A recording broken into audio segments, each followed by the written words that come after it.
ഇവൻ ആരാണെന്നറിയില്ല, പക്ഷെ എങ്ങനത്തെ ആളാണെന്ന് അറിയാം നമുക്ക്. ഒരു പ്രാവശ്യം പോലും അവന്റെ മുഖം ഒന്നും കണ്ടിട്ടില്ല. ഇന്ന് ഞാൻ അവനെ നേരിട്ട് കാണുന്നു.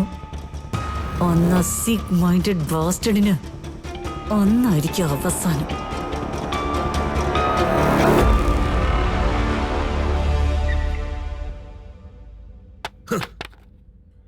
ആ പെണ്ണ് ചെയ്യുന്ന കാര്യത്തിന് മേലുദ്യോഗസ്ഥർ എന്നെയാ ടോർച്ചർ ചെയ്യുന്നത്.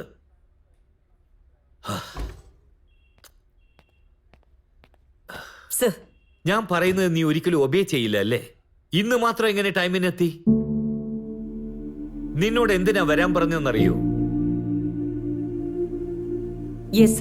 അറിയോ? അപ്പൊ നീ ഒരു കാര്യം ചെയ്യ്. നിന്റെ ഇൻവെസ്റ്റിഗേഷൻസും ഓവർ ആക്ഷനും എല്ലാം ഓഫ് ചെയ്തിട്ട് പുതിയ ഒരു കേസ് വന്നിട്ടുണ്ട്, അത് ഡീൽ ചെയ്യ്.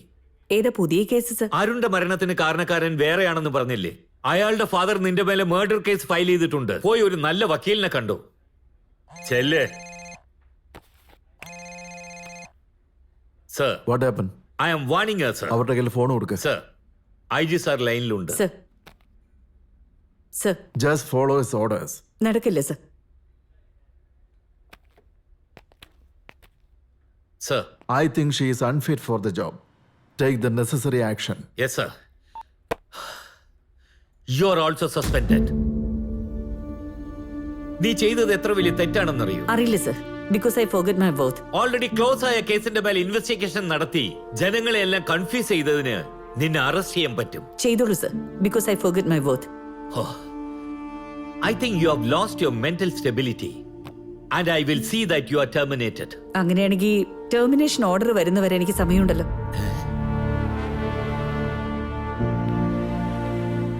Stupid. മിസ്റ്റർ DCP, നമ്മൾ സംസാരിച്ചുകൊണ്ടിരിക്കുന്ന ഈ നേരത്തും അവൻ ക്രൈമാണെന്ന് അറിയാതെ ക്രൈം ചെയ്തുകൊണ്ടിരിക്കുക. ഇവനെ പോലുള്ള ആളുകളെ വെച്ചിട്ട് ചെന്നൈ സിറ്റി ഒരു ക്രൈം ഫ്രീ സിറ്റി ആക്കുന്നത് എങ്ങനെയാ? സത്യം പറയുന്ന എന്നെ ഒരു ഭ്രാന്തിയാക്കുക. വാവ്, സൂപ്പർ ആയിട്ടുണ്ട്. അയാൾ എന്നെ പറ്റി എന്താ വിചാരിച്ച്? എന്നെ ടെർമിനേറ്റ് പോലെ ചെയ്തോ? അവന്റെ ഒരു ക്രൈം പോലും രജിസ്റ്റർ ആവില്ല. നോക്കിക്കോ. അപ്പൊ റിപ്പോർട്ടിൽ 0% ക്രൈം എന്ന് കാണുമ്പോ കൈയടിച്ച് സന്തോഷിക്കുക. നല്ലോണം ചിരിക്കേ. എന്താ പോങ്ങോട്ട്. എന്നാലും ഞാൻ അവരെ വിടില്ല. Hey, loser.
ഒരു 2 minutes.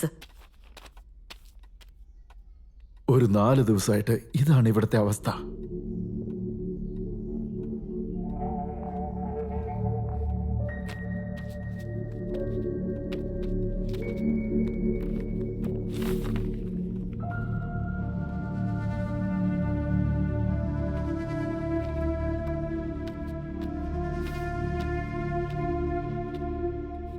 Sir, sorry about your daughter.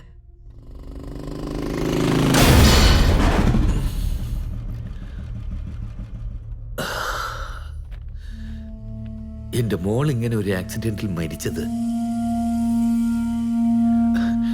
She was a perfect and confident rider. സാറെന്താ ഇങ്ങനെ പറയുന്നത്? അശ്വിൻ സുന്ദർ ഒരു racer, fast and furious Paul Walker പോലും ഒരു റേസറാ. അയാൾക്ക് പോലും ആക്സിഡന്റ് ഉണ്ടാവുന്നില്ലേ? നിങ്ങളുടെ മോൾക്ക് നടന്നത് മാത്രമേ എങ്ങനെ പുതിയതാവും? നീ എന്താ ഇങ്ങനെ സംസാരിക്കുന്നതെന്ന് എനിക്കറിയാം. ഞങ്ങളെല്ലാം നീ പറയുന്നത് കേൾക്കാതെ നിന്നെ ഒരു ഭ്രാന്തിയെ പോലെ കണ്ടു. ഇപ്പൊ പോലും ഞാൻ പറഞ്ഞത് വിശ്വാസമായിട്ടില്ല. നിങ്ങളുടെ മോൾക്ക് ഇങ്ങനെ വന്നതുകൊണ്ടാ നിങ്ങൾ എന്റെ അടുത്ത് വന്നേ. സോറി. നിനക്ക് എന്ത് ഹെൽപ്പ് വേണമെന്ന് പറയൂ. ഡിപ്പാർട്ട്മെന്റ് ഇതുവരെ ചെയ്ത ഹെൽപ്പ് മതി സർ. ഞാൻ വേണമെങ്കിൽ വേറെ ജോലി നോക്കും. ഞാൻ മെന്റലായി പോയതുകൊണ്ട് എന്നെ ടെർമിനേറ്റ് ചെയ്തു എന്ന് പറഞ്ഞേക്ക്. അല്ലെങ്കിൽ എന്നെ സസ്പെൻഡ് ചെയ്തുകൊണ്ട് മെന്റൽ പ്രഷർ കൊണ്ട് ഞാൻ സൂയിസൈഡ് ചെയ്തു എന്ന് പറഞ്ഞേക്ക്. അവന് അത് തന്നെയല്ലേ ഇപ്പൊ വേണ്ടത്. അവന് സന്തോഷായി കാണും. വാട്ട് കിരൺ, എന്തിനാ ഇങ്ങനെ സംസാരിക്കുന്നത്? അയ്യോ, എല്ലാരും ഇതൊക്കെ തന്നെ ചെയ്യുന്നത്. നീ സംസാരിക്കുന്ന ഒന്നും എനിക്ക് മനസ്സിലാവുന്നില്ല. ആദ്യം മുതൽ നമുക്ക് രണ്ടുപേർക്ക് ഇതായിരുന്നില്ലേ പ്രശ്നം? It's okay. Now come to the cases. സ്വപ്നയുടെ ആക്സിഡന്റ് കേസ് എടുക്ക്. 2 മാസത്തിനുള്ളിൽ ORR-ല് 8 ആക്സിഡന്റാ നടന്നത്. ആസ് ഇറ്റ് ഈസ് ഇത് 9th. അവളിപ്പോ കോമയിലാണ്. Anjali, software architect, divorcee, suffocation death. അവള് മരിക്കുന്നതിന് 1 മാസം മുമ്പ് വേറൊരുത്തൻ ഇതുപോലെ മരിച്ചിരുന്നു. സൗമ്യ. ഇവർക്ക് ഫാമിലി ഹോട്ടൽ ബിസിനസ് ആയിരുന്നു. മാൻ ഹോൾ ഡെത്ത്. അവര് ചാവുന്നതിന് മുമ്പും ഇതുപോലെ 2 പേരും കൂടി മരിച്ചിരുന്നു.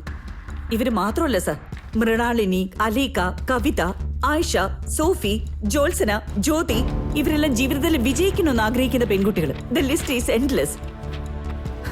റിയൽ ആയിട്ട് നടക്കുന്ന ട്രാജിക് ഇൻസിഡൻസിനെ റെപ്ലിക്കേറ്റ് ചെയ്ത് ക്രൈം ചെയ്തുകൊണ്ടിരിക്കുക. Kausalya, 55 years old. ഈ പാറ്റേൺ ഒട്ടും യോജിക്കാത്തൊരു ക്രൈം. ഇതിൽ മാച്ച് ആവാത്തൊരു ഡെത്ത് ഇത് മാത്രം. അതുകൊണ്ട് എൻക്വയറി നടത്തിക്കൊണ്ടിരിക്കുക. ഇതും അതുപോലെ സർ. സംയുക്ത.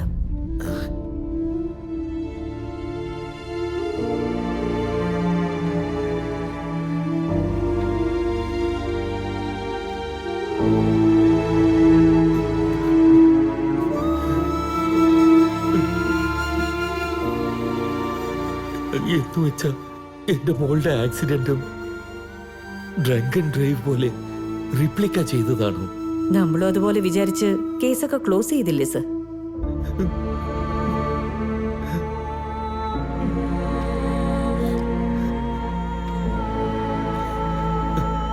കിരൺ, മറ്റൊരു പെണ്ണിന്റെ ചിറകവൻ ഒടിക്കും മുമ്പ് അവനെ നമ്മൾ പിടിച്ചിരിക്കണം.